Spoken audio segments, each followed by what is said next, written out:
মঞ্চে উপবিষ্ট রয়েছেন জাতির জাগ্রত বিবেক, আলেম সমাজ, আমার সামনে উপবিষ্ট প্রিয় মুসল্লি ইকরাম, দিনদার মধ্যে মুজাহিদ, দিনের খাদেম, পদ্মার আড়ালে অবস্থানরত শ্রবণরতা আমাদের একান্ত শ্রদ্ধেয়া আমাদের মা এবং বোনেরা, মাহফিলে কমিটির সদস্যবৃন্দ, সুধী মণ্ডলী, যুবক ভাইয়েরা, কিশোর কচিকাচা বাচ্চারা, সকলকে লক্ষ্য করে আরেকবার আমি সালাম দিচ্ছি। আসসালামু আলাইকুম ওয়া রাহমাতুল্লাহ ওয়া বারাকাতুহু।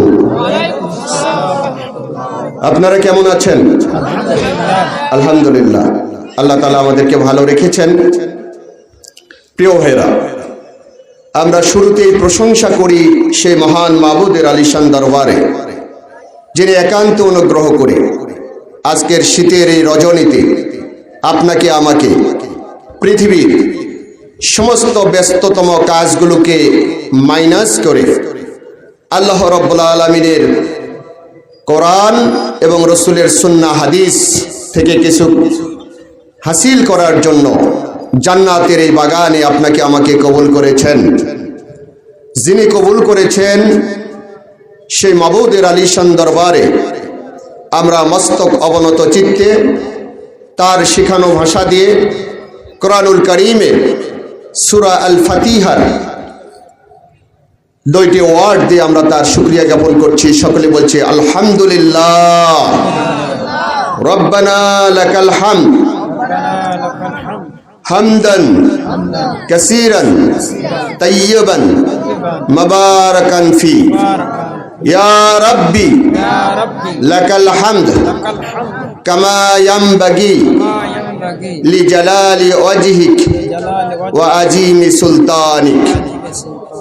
হৃদয়ের মাঝে যতটুকু প্রেম আছে, ভালোবাসা আছে, মহাব্বত আছে, সবটুকু উজাড় করে নিবেদন করছি সেই মহান ব্যক্তিত্বের জন্য, যার নামটা সুদূর অতীতকাল থেকে নিয়ে বর্তমান কাল এবং কিয়ামত পর্যন্ত পৃথিবীর আনাচে কানাচে সব জায়গা থেকে সবচেয়ে বেশি শ্রদ্ধা ভরে উচ্চারিত হচ্ছিল, বর্তমানে হচ্ছে, সুদূর কিয়ামত পর্যন্ত হতে থাকবে।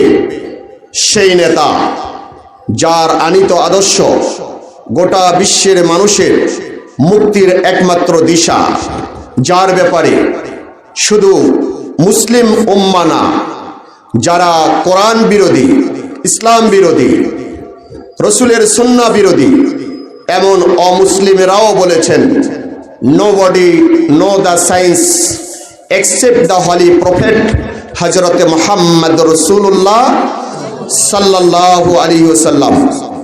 সেই প্রিয় নবী আপনার আমার জীবনের আইকন, আপনার আমার জীবনের আইডল, আপনার আমার জীবনের অনুসরণীয় অনুকরণীয় ব্যক্তিত্ব, উসওয়াতুন হাসানা নবী মুহাম্মদ রাসূলুল্লাহর প্রতি সবাই শ্রদ্ধা জ্ঞাপন করছি, দরুদ ও তাসলিম পেশ করছি, সকলে পড়ছি সাল্লাল্লাহু আলাইহি ওয়াসাল্লাম। একটা ধীরে হয়, একটা জোরে হয়, একটু সাউন্ডটা সমন্বয় করে একটু পারা গেলে পরিষ্কার করে। এইটা জোরে হয়, এটা ধীরে, দুটো সমন্বয়। প্রিয় ভাইরা, আপনারা কেমন আছেন? ভালো আছেন তো নাকি? কোরআনের মাহফিলে আসলে লাভ না ক্ষতি?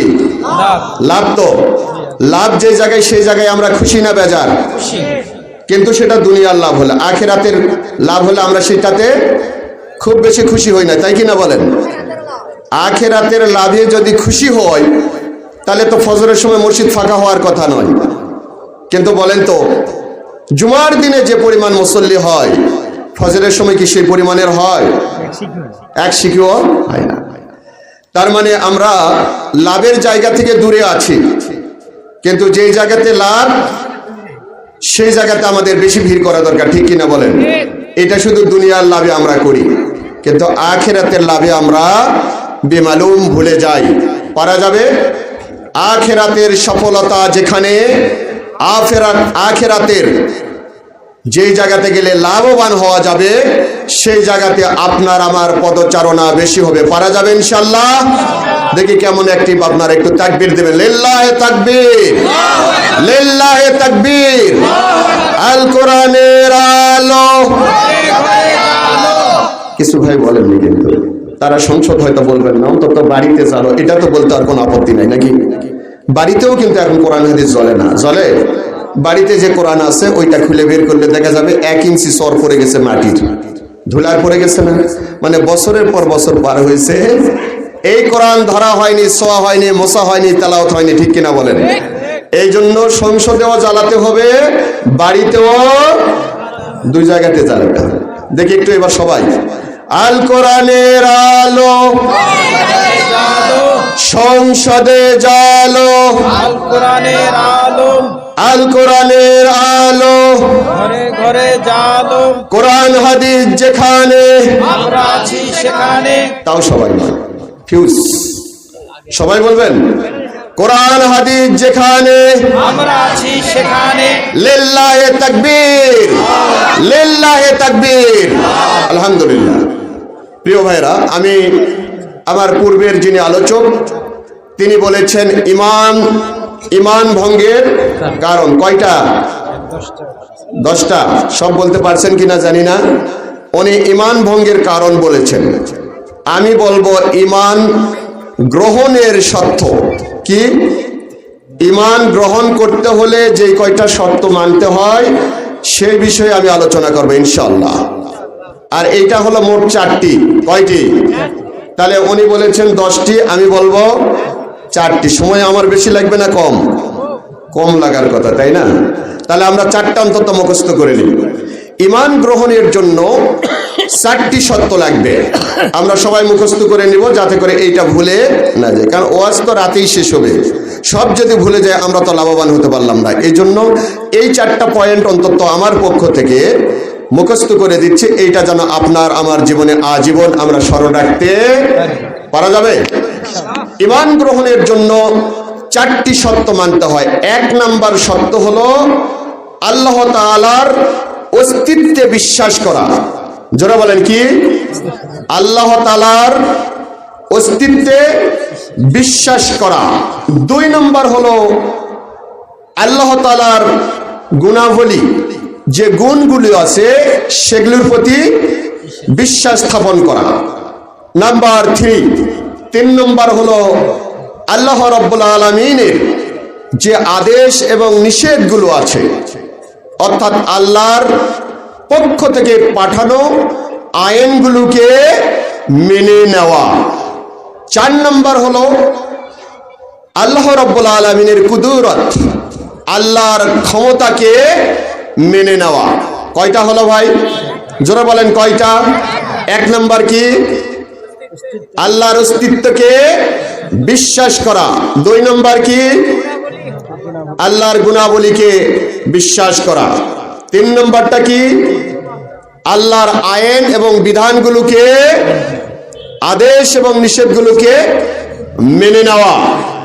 4 নম্বর হলো আল্লাহ রাব্বুল আলামিনের কুদরত, ক্ষমতাকে বিশ্বাস করা, মেনে নেওয়া। কয়টা হলো মোট? এই 4টা যদি কমপ্লিট হয় তাহলে আপনি আমি কমপ্লিট একজন ঈমানদার হব। আর এই 4টার কোনো জায়গায় যদি ঘাটতি থাকে তাহলে বুঝতে হবে আপনার আমার ঈমানের মধ্যে ঘাটতি আছে। ঠিক কি না? তাহলে এই 4টা ইনশাআল্লাহ আজকে বুঝে যাব এখান থেকে। পারা যাবে? প্রিয় ভাইয়েরা আমার, মহান রব্বুল আলামিন কোরআনুল কারীমের মধ্যে আপনাকে আমাকে ডাক দিয়ে জিজ্ঞেস করছেন। সূরা আন-নিসাই আল্লাহ তাআলা ডাক দিচ্ছেন, ইয়া আইয়ুহাল্লাযীনা আমানু আমিনু বিল্লাহি ওয়া রাসূলিহি। হে ঈমানদারগণ, আমিনু বিল্লাহ, তোমরা ঈমান আনো আল্লাহর উপর, ওয়া রাসূলিহি, এবং ঈমান আনো তোমাদের নবী মুহাম্মাদুর রাসূলুল্লাহ সাল্লাল্লাহু আলাইহি ওয়াসাল্লামের প্রতি।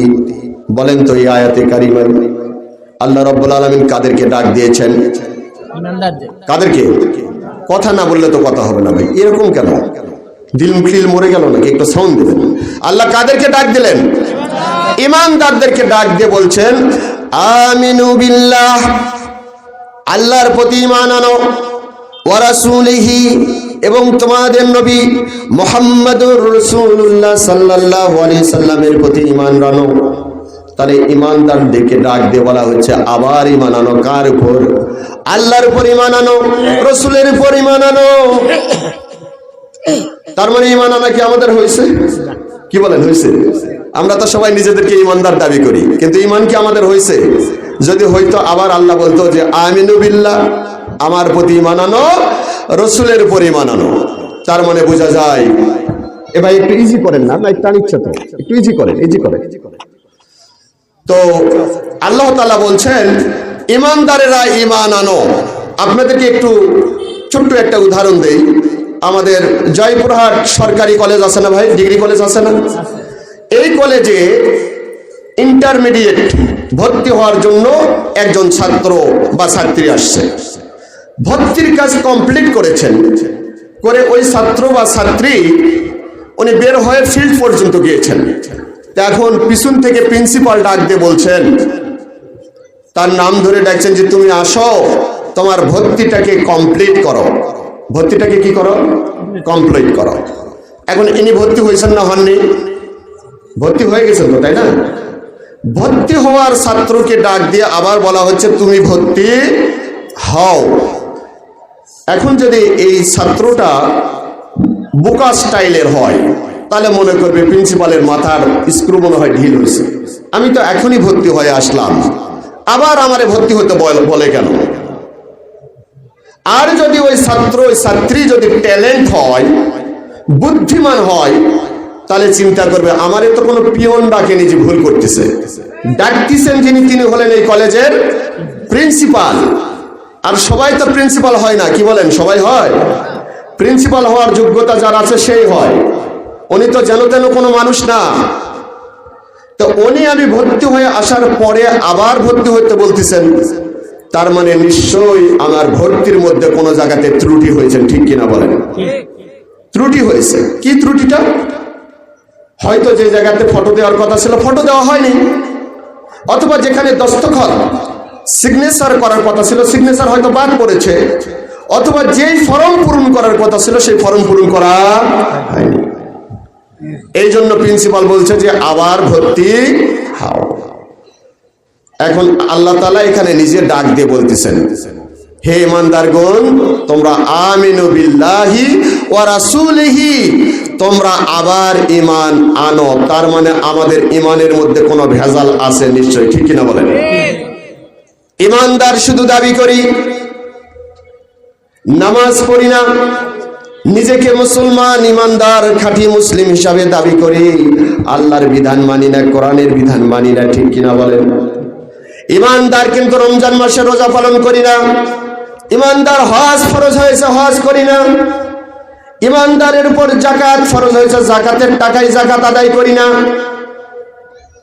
যেই মানুষগুলো যাকাত দেয় না, যেই মানুষগুলো নামাজ আদায় করে না, যেই মানুষগুলো রমজান মাসের সিয়াম পালন করে না, যেই মানুষগুলো অভাবী দুঃখী মানুষের হক আদায় করে না, যেই মানুষগুলো আল্লাহর জমিনে আল্লাহর দ্বীন কায়েমের জন্য কাজ করা দরকার কাজ করে না, বরং আল্লাহর জমিনে আল্লাহর দ্বীন কায়েমের জন্য যারা চেষ্টা করে সাধনা করে, ওই মানুষগুলোকে তাদেরকে আজাকার বলে, আল বদর বলে, আছে না নেই? এই মানুষগুলোকে দুনিয়া থেকে তুলে দেওয়ার জন্য,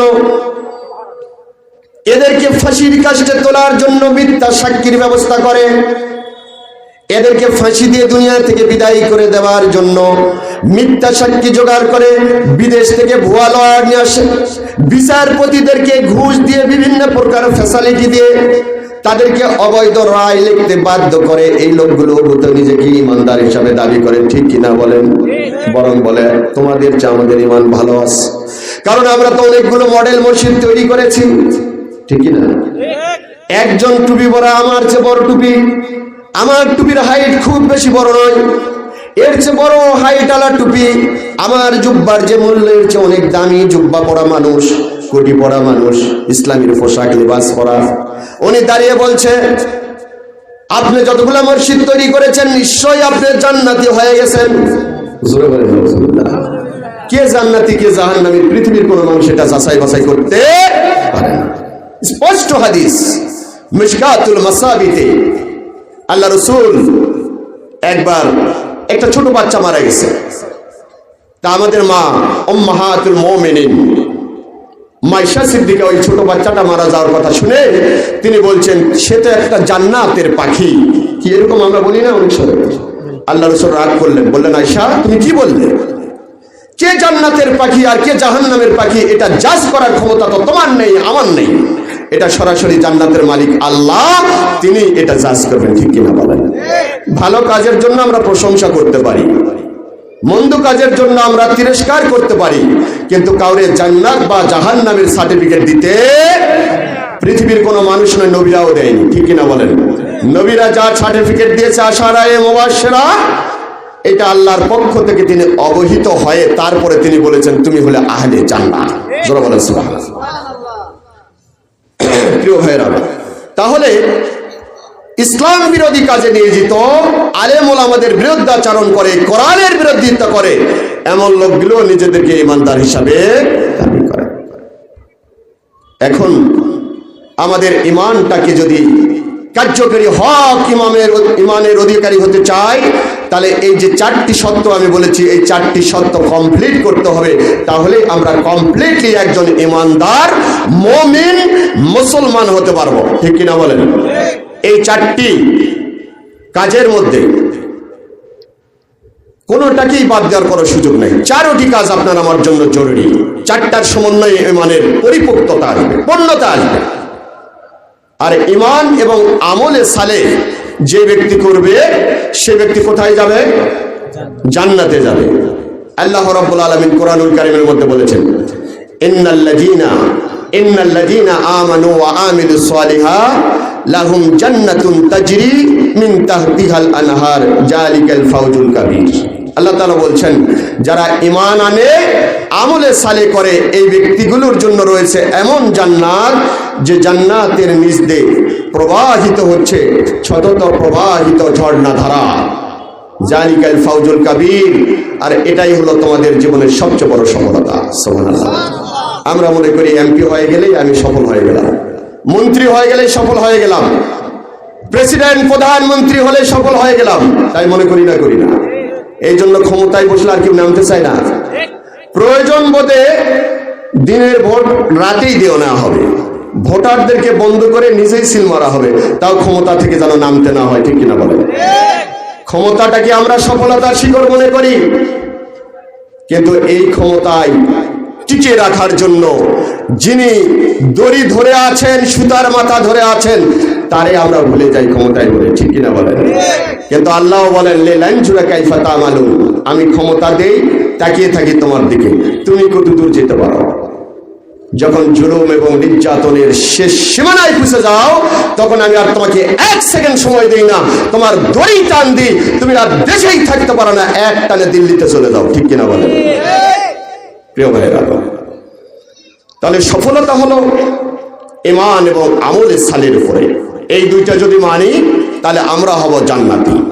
কাজ হলো দুইটা, একটা হলো ঈমান আর একটা হলো আমলে সালেহ। কোনটা আগে? ঈমান আগে না আমলে সালেহ আগে? ঈমান আগে। কারণ ঈমান যদি না থাকে আমলগুলো 0-0 হবে। ঈমান আনলে 1 লেখা হবে শুরুতে, তারপরে যদি 0 দেন কত হবে? এরপরে আরেকটা 0 দিলে, আরেকটা 0 দিলে 1000, এভাবে বাড়তে থাকবে। ঈমানটা হলো সংখ্যা, আমলগুলো হলো 0-0। যখন ঈমান আনা হয় তখন 1 লেখা হয়ে গেছে আপনার জীবনে, এখন যা আমল করবেন সব বাড়তে থাকবে। জোরে বলেন সুবহানাল্লাহ। প্রিয় ভাইরা, এখন কোনো ব্যক্তি যদি আমল করার সুযোগ না পায়, ঈমান আনে, ঈমানটা এত গুরুত্বপূর্ণ, ঈমান আনয়ন করে, তাহলে এই ব্যক্তির আমল না করেও জান্নাতে যাবার সুযোগ আছে, আছে না নাই? কিন্তু ঈমান আনেনি, আমলে সালেহ করেছে, এই ব্যক্তি জান্নাতে যেতে পারে।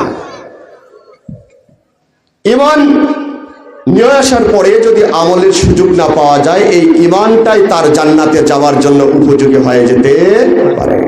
উহুদের যুদ্ধে আল্লাহ রাসূল যুদ্ধে যাচ্ছেন 1000 সেনাবাহিনী নিয়ে, কাফেরদের 3000। এই যুদ্ধে মাঝপথ থেকে আব্দুল্লাহ ইবনে উবায়ের নেতৃত্বে 300 জন যুদ্ধপথ থেকে ভাগিয়ে আসছে। বাকি 700 নিয়ে আল্লাহ রাসূল উহুদের প্রান্তরে গেলেন। কাফেররা গেছে 3000। মদিনার একজন ইহুদি, পরে তিনি ঈমান গ্রহণ করেছেন, নাম হলো আসওয়াদ রাই। তো উনি এই আসওয়াদ আল রাই তিনি তখনও কাফের। উনি ছাগল চড়াতে গেছেন। রাই মানে আসলে রাখাল। ছাগল চড়াতে গেছেন, ছাগল চড়ে আসে দেখেন বাসায় পুরুষ মানুষ বলতে কেউ নেই। উনি ওনার বাড়ির লোকজন যারা ছিল তাদেরকে বললেন যে আমার চাচাতো ভাই কই, আমার ভাইরা কোথায়, চাচা কোথায়, দাদা কোথায়? বললো যে সব গেছে মুহাম্মদের বিরুদ্ধে লড়াই করার জন্য। জোরে বলেন নাউজুবিল্লাহ। মুহাম্মদের বিরুদ্ধে লড়াইয়ের জন্য উহুদের প্রান্তরে গেছেন। আসওয়াদ আর রাই চিন্তা করলেন বাড়িতে শুধু মহিলা মানুষরা আছে, ছোট বাচ্চাগুলো আছে, যারা প্রাপ্তবয়স্ক সবাই গেছে। মুহাম্মদ নামে একজন সন্ত্রাসী টেররিস্ট যিনি মদিনার মাটিতে আগমন করেছিলেন, এখানে আমাদের বাপদাদা ইহুদি ধর্মের উপর কালিমা লেপন করে নতুন একটা ধর্ম নিয়ে এসেছেন। এই উহুদের প্রান্তরে আমাদের সঙ্গে মুহাম্মদের যুদ্ধ। আমার বাপ গেল, চাচা গেল, চাচাতো ভাইরা গেল, দাদারা সব চলে গেছে, প্রতিবেশীরা ইহুদিরা সব চলে গেছে। আমি তো ছোট বাচ্চাও নই, মহিলা মানুষও নই, আমি কিভাবে বাড়িতে থাকব?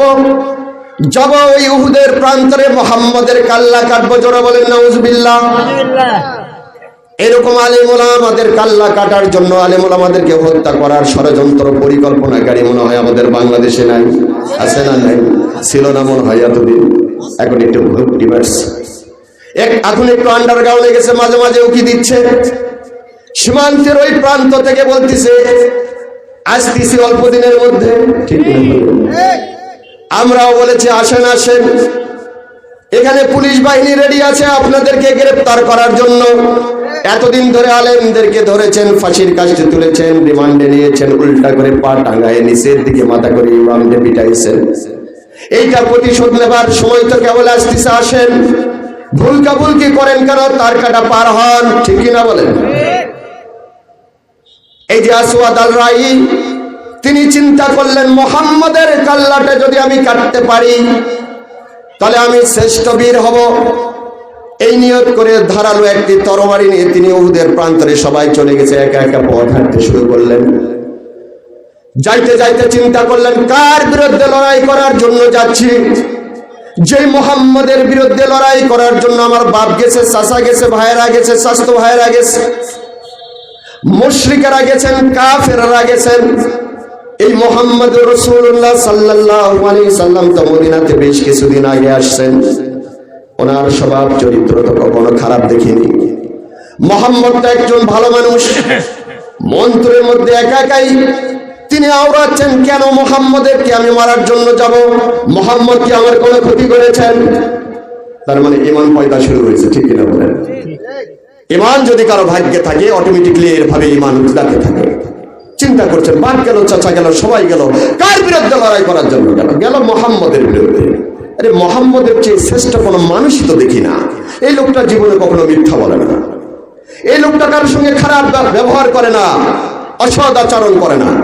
এমনকি তার সঙ্গী সাথী যারা ছিল তারা হলেন এই মদিনা রাষ্ট্রের সবচেয়ে শ্রেষ্ঠ উন্নত চরিত্রের অধিকারী। জোরে বলেন আল্লাহু আকবার। চিন্তা করছেন একা একাই, কেন আমি মুহাম্মদকে হত্যা করার জন্য যাব? মুহাম্মদ তো আমার কোনো ক্ষতি করেন নাই, মুহাম্মদের বিরুদ্ধে কেন লড়াই করার জন্য যাব? ভাবতেছেন, জল্পনা কল্পনা করতেছেন। এর মধ্যে তিনি উহুদের প্রান্তরে নিকটে চলে গেছেন। ফার্স্ট দেখা হয়েছে নবী মুহাম্মদ রাসূলুল্লাহ সাল্লাল্লাহু আলাইহি সাল্লামের সঙ্গে। রাসূলকে গিয়ে সালাম দিয়ে বলছেন, ইয়া রাসূলুল্লাহ, ইয়া হাবিবাল্লাহ। বাসা থেকে যখন বের হয়েছিলাম তখন নিয়ত করেছিলাম এই যে তরবারি চোখা ধারালো দামি একটা তরবারি, এটা দিয়ে আপনার কাল্লা কাটবো। কিন্তু পথ হাঁটতে হাঁটতে কেন যেন আমার মনে হলো আপনি তো আমার কোনো ক্ষতি করেননি, কোনো মানুষেরই তো কোনো ক্ষতি করেন না, কেন আমি আপনার কাল্লা কাটবো? আপনার চেয়ে উন্নত চরিত্রের কোনো মানুষ তো আর এই পৃথিবীতে নেই। নবী আমার, আপনার বিরুদ্ধে লড়াইয়ের জন্য এই তরবারি নিয়ে আমি উহুদের যুদ্ধে আসছিলাম, দয়া করে আপনি আমাকে কালমা করে দিন, আমি ইহুদের প্রান্তরে লড়াই করব, যুদ্ধ করব, তবে আপনার বিরুদ্ধে নয়, আপনার সপক্ষে, আপনার পক্ষের যে সমস্ত সাহাবায়ে কেরাম এই জিহাদের ময়দানে কাফেরদের সঙ্গে, ইহুদিদের সঙ্গে, বাতিলদের সঙ্গে লড়াইয়ের ময়দানে লিপ্ত হয়েছে, আমি তাদের পক্ষ থেকে ইসলামকে বুলন্দ করার জন্য, ইসলামের দিন কায়েম করার জন্য, আল্লাহর জমিনে আল্লাহর কোরআনের বিধানটাকে কায়েম রাখার জন্য আমি আপনার পক্ষে লড়াই করতে চাই। জোরে বলেন আল্লাহু আকবার। নবী আমার খুশি হয়ে গেলেন। আসওয়াদ আল রাই, কালো কুৎসিত মানুষ, ইমানের ঘোষণা যখন দিলেন, নবী তারে বুকের সঙ্গে জড়ায় নিলেন, দোয়া করে দিলেন, যাও যাও আসওয়াদ আর রাই, তুমি লড়াই করো, তুমি কালেমা পড়েছো, তুমি মুসলমান হয়েছো, তুমি এই ময়দানে ইসলামের পক্ষে তুমি শক্তি খাটাও। আসওয়াদ আর রাই জিহাদের ময়দানে লড়াই করছেন বাতিলদের বিরুদ্ধে। লড়াইয়ের এক সময় দেখা গেল কাফেরদের ছোড়া তীরের আঘাতে আসওয়াদ রাই মৃত্যুশয্যায়, শাহাদাতের অমীয় সুধা পান করবেন, মৃত্যু প্রায়, তিনি একটু পরেই হয়তো শহীদ হয়ে যাবেন। নাকের মধ্যে জান্নাতের ঘ্রাণ পাচ্ছেন, আশেপাশে সাহাবীরা সব ঘিরে ধরেছেন, আসওয়াদ আর রাই শহীদ হয়ে যাচ্ছেন। এমন সংবাদ পাওয়ার পরে তার বাড়ি থেকে তার বোনেরা চলে এসেছে, তার চাচিরা চলে এসেছে, দেখার জন্য দৌড়ে এসেছেন। সবাই যখন ঘিরে ধরেছেন, সাহাবায়ে কেরাম মুসলিম, এই তো মাত্র উহুদের প্রান্তরে যুদ্ধের ময়দানে, যুদ্ধের পূর্ববর্তী সময়ে লোকটা কালেমা পড়ে ইসলাম গ্রহণ করেছেন। সাহাবীরা খুব ভালো চিনছেন না, তারা বুঝতে পারছেন না এই লোকটা কি আসলে ইসলামের পক্ষে লড়াই করে শহীদ হতে যাচ্ছে নাকি কাফেরদের পক্ষে লড়াই করে মৃত্যুবরণ করতে যাচ্ছে। একজন সাহাবী বলল, বোঝা যায় না, এই লোকটা তো কথা বলার শক্তিও হারিয়ে ফেলেছে, কথা বলতে পারে না, প্রায় হুঁশ বেহুশ। আসলে এই লোকটা কি ইসলামের পক্ষে লড়াই করলো না ইসলামের বিপক্ষে লড়াই করলো? আসওয়াদ আর রাই বোনের কাছ থেকে শুনতে চাচ্ছিল। এই শাহাদাতের পূর্ব মুহূর্তের সমস্ত শক্তিগুলো একত্রিত করে আসওয়াদ আর রাই আল্লাহ রসুলের ওই সাহাবীর কথার জবাব দিয়ে তিনি বুকটা উঁচু করে ধরে বললেন, হে রাসূলুল্লাহর সাহাবী, শুনে নাও, আমি আসওয়াদ আর রাই এই উহুদের প্রান্তরে ইসলামের পক্ষে আমি লড়াই করেছি। জোরে বলেন আল্লাহু আকবার। আমি কোনো বাতিলের পক্ষে লড়াই করিনি, আমি ইসলামের দ্বীনকে কায়েম করার জন্য, কায়েম রাখার জন্য, নবী মুহাম্মদুর রাসূলুল্লাহর পক্ষে, তাওহীদের পক্ষে আমি লড়াই করেছি। রাসূলুল্লাহকে আমার সালামটা পৌঁছায় দিও।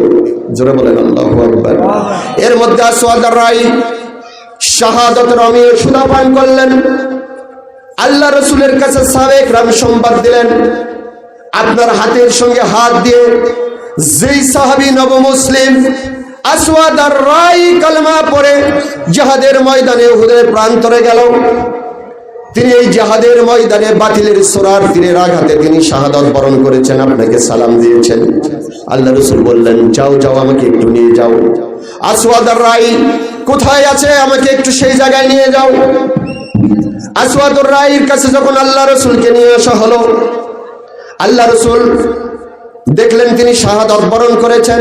তার দিকে অঙ্গুলি সংকেত করে বিশ্বনবী মুহাম্মদ রাসূলুল্লাহ বললেন, আমি সাক্ষ্য দিচ্ছি, তুমি বেঘাত অবশ্যই নিশ্চয় মাসলুবি, যে জান্নাতের আশায় কাফেরদের পক্ষে লড়াইয়ের জন্য এসেছিলে এই উহুদের প্রান্তরে, তোমার ভিতর কালেমার বিপ্লবী কালেমা জেগে উঠেছিল, আমি কালেমা পড়ে দিয়েছি, ইসলাম কবুল করেছ, ইসলামের পক্ষে লড়াই করে তুমি জীবন দিয়েছ, যে জান্নাতের আশায় তুমি এই লড়াইয়ের ময়দানে লড়াই করেছ, আমি নবী মুহাম্মদ রাসূলুল্লাহ সাল্লাল্লাহু আলাইহি সাল্লাম সাক্ষ্য দিচ্ছেন, অবশ্যই তুমি সেই জান্নাতের অধিকারী। জোরে বলেন আল্লাহু আকবার। ভাই বলেন তো, এই যে সাহাবী আসওয়াদ আর রাই, তিনি কি কোনো আমল করার সুযোগ পেয়েছেন? নামাজ পড়ার সুযোগ পেয়েছেন, রমজান মাসে রোজা পালন করার সুযোগ পেয়েছেন, যাকাত দেওয়ার সুযোগ পেয়েছেন, হজ করার সুযোগ পেয়েছেন, কিচ্ছু করেননি। জিহাদের ময়দানে এসেছিলেন কাফেরদের পক্ষে লড়াইয়ের জন্য, এসে ঈমান পয়দা হয়েছে, রাসূলের হাতের উপর হাত দিয়েছেন, কালেমা পড়েছেন, ঈমান নিয়ে এসেছেন, লড়াই করেছেন, এই ময়দানে শহীদ হয়েছেন, জান্নাতি হয়েছেন। সুবহানাল্লাহ। ঈমানের কারণে আমল করার সুযোগ যদি নাও থাকে জান্নাত পাওয়া যেতে পারে, ঠিক কিনা বলেন?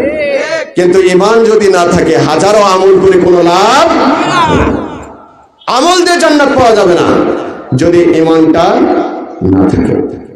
এই জন্য বলছি, আল্লাহ রাব্বুল আলামিন বলছেন, ইয়া আইয়ুহাল্লাযীনা আমানু আমিনু বিল্লাহি ওয়া রাসূলিহি, হে ঈমানদারেরা তোমরা যারা আমাকে বিশ্বাস করেছ, আমার প্রতি তোমরা যারা ঈমান এনেছ, আমিনু বিল্লাহ, তোমরা আবার আল্লাহর প্রতি ঈমান আনয়ন করো, রাসূলের উপর ঈমান আনয়ন করো, আল্লাহ এবং রাসূলের উপর পুনরায় ঈমান আনো। তার মানে আপনার আমার ঈমানের মধ্যে কিছু ঘাটতি আছে, সেই ঈমানের ঘাটতিটুকু পূরণ করতে হবে। তার শর্ত হলো চারটি। ঈমানকে খাঁটি করার জন্য, হক ঈমানের অধিকারী হওয়ার জন্য, মজবুত ঈমানের অধিকারী হওয়ার জন্য চারটি শর্ত মেনে ঈমান আনতে হবে। তার এক নম্বরটা বলেছিলাম, আল্লাহর অস্তিত্বকে স্বীকার করতে হবে, ঠিক কিনা বলেন? আল্লাহর অস্তিত্বকে স্বীকার করতে হবে। অস্তিত্ব মানে হলো আল্লাহ যে আছেন এই কথা স্বীকৃতি দেওয়া। এটা কি শুধু আমরাই দিই না, কাফেররাও দেয়? কাফেররা দেয় না? দেয়। কাফেররাও আল্লাহর অস্তিত্বকে স্বীকার করে। স্বীকার করে না শুধু যারা নাস্তিক, যারা মুরতাদ, যারা কোনো ধর্মই মানে না, এরাই হলো আল্লাহর অস্তিত্বকে অস্বীকার করে। এরা বলে there is no God, unseen is nothing, যারে দেখি না তারে বিশ্বাস করি না। জোরে বলেন নাউজুবিল্লাহ। আল্লাহ বলতে কেউ নেই। বলেন তো আল্লাহ বলতে কেউ আছে না? নেই। তারা বলছে তাদের যুক্তি, আনসিং ইজ নাথিং, যেটা দেখা যায় না তারে আমরা বিশ্বাস করি না। আচ্ছা, যা দেখা যায় না তাকে আমরা বিশ্বাস করি না? এই যে বাতাস আমরা দেখতে পাই, ইথার দেখতে পাই, যে অক্সিজেন দিয়ে প্রত্যেক সেকেন্ডে সেকেন্ডে রব্বুল ইজ্জাত আপনাকে আমাকে পৃথিবীতে বেঁচে রেখেছেন, সেই অক্সিজেন কি দেখা যায়? আচ্ছা, গোলাপ ফুল যখন ফোটে তখন সুবাস ছড়ায় না ছড়ায় না? সুবাস কি আমরা দেখতে পাই? গন্ধরাজ দেখা যায়, গন্ধরাজ ফুলের গন্ধ যখন ছড়িয়ে যায়, বকুল ফুলের সুশোভিত সেই সুবাস বিমোহিত করে চতুর্দিকের মানুষগুলোকে। এই সুবাসটা কি দেখা যায় না অনুভব করা যায়? আল্লাহকে এমনি ভাবে দেখা যায় না কিন্তু অনুভব করা যায়, ঠিক কিনা বলেন? একজন নাস্তিক ক্লাসে, এখন তো বাংলাদেশে যত বড় ডক্টরেট হয়, যত বেশি জ্ঞানী হয়, সবাই নয়, বেশিরভাগ তারা তত বেশি নাস্তিক হয়, ঠিক কিনা বলেন? এটাই হলো তাদের ক্রেডিট,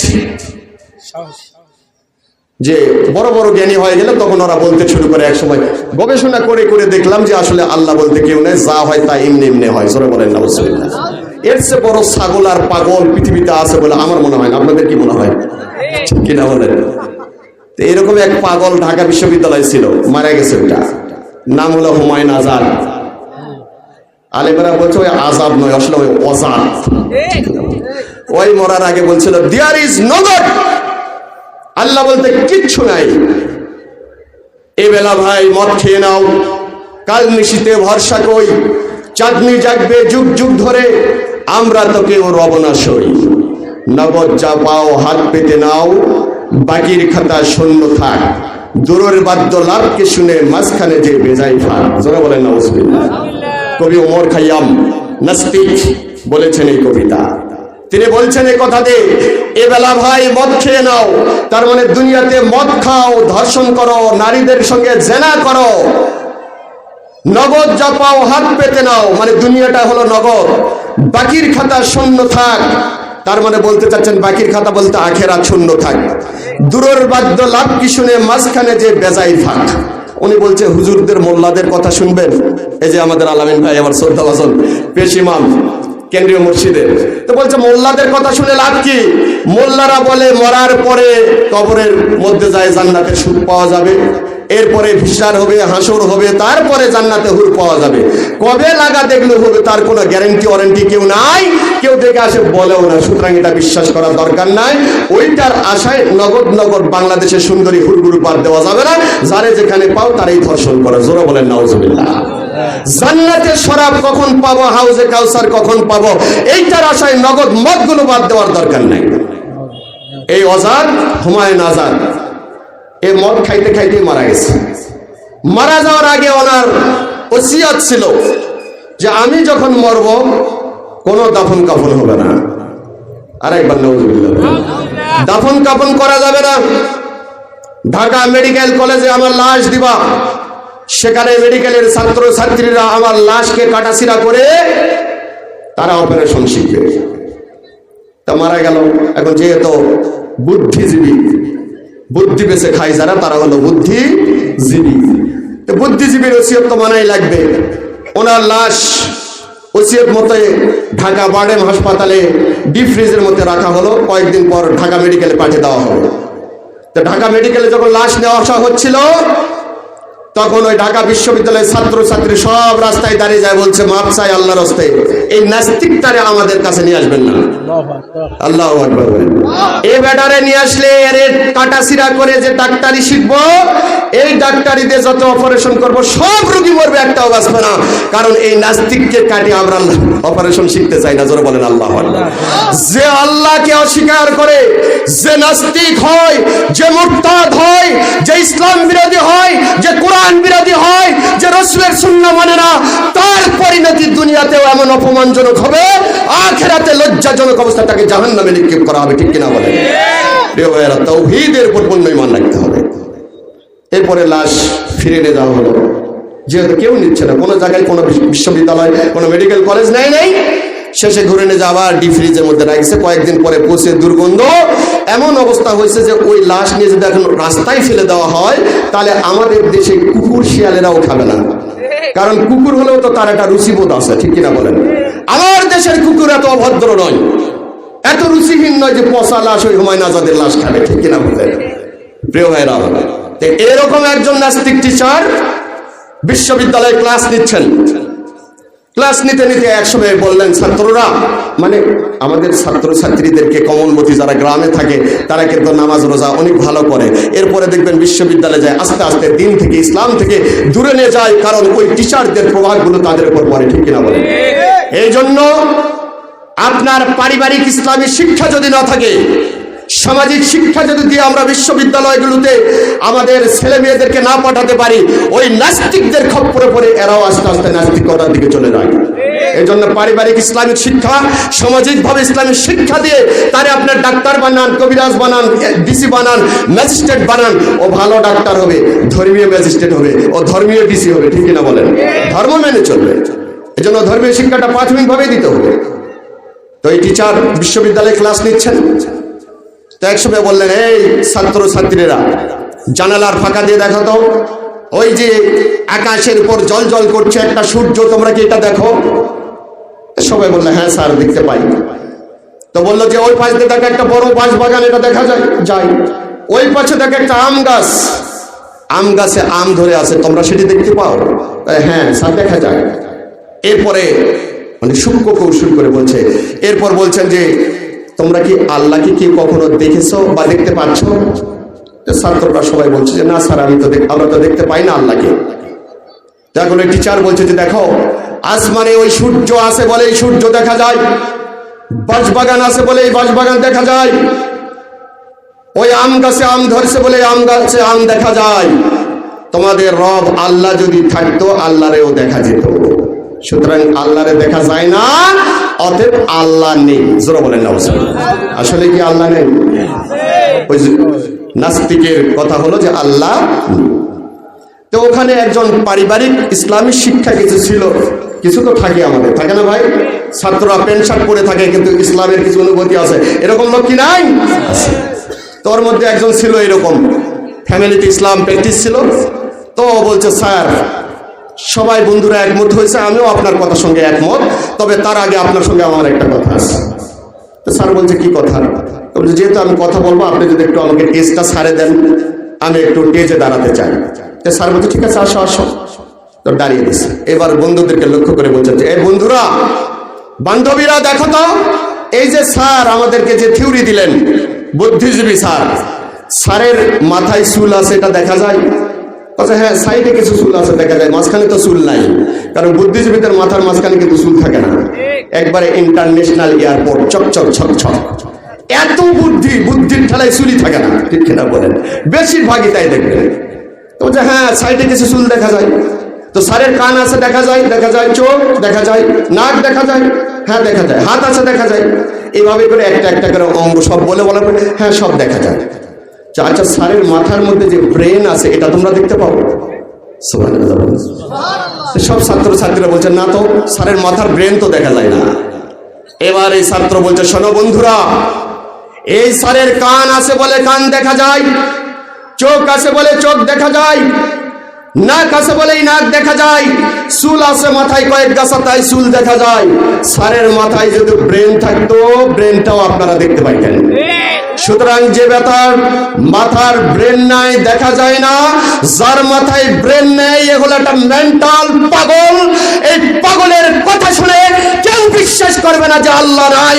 অবশ্যই মাস্ট বি আমার রব ছিল, তিনি আছেন, তিনি আউয়াল, তিনি আখের, তিনি আছেন এবং ছিলেন এবং থাকবেন ইনশাআল্লাহ, ঠিক কিনা বলেন? তাহলে নাস্তিক যারা, তারাই শুধুমাত্র আল্লাহকে অস্বীকার করে। বাকি হিন্দু, বৌদ্ধ, খ্রিস্টান, মুশরিক যারা আছে তারাও কিন্তু আল্লাহর অস্তিত্বকে স্বীকার করে, ঠিক কিনা বলেন? সবাই স্বীকার করে আল্লাহর অস্তিত্ব, এক নম্বর সত্যটা।